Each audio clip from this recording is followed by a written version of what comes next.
বিশিষ্ট শিশু সাহিত্যিক ও কবি ভবানীপ্রসাদ মজুমদারের লেখা একটি মজাদার ছোট্ট ছড়া আজ আমি পাঠ করে শোনাব।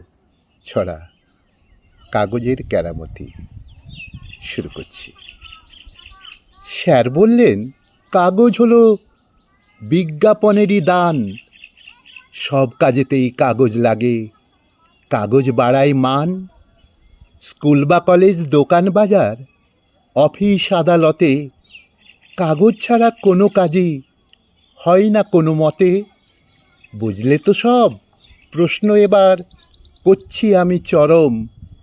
একটা কাগজ দিয়েই দেহ যাই কি করা গরম।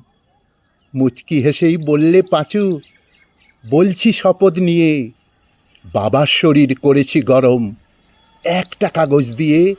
এই তো সেদিন একটা কাগজ দিতেই বাবার হাতে হলেন বাবা গরম আগুন, গেলেন চলেই ছাতে। স্যার বললেন, কিসেই কাগজ বাড়াই দেহের হিত? বললে পাঁচু, রেজাল্ট আমার, ফেল করা মার্কশিট। বললে পাঁচু, রেজাল্ট আমার, ফেল করা মার্কশিট।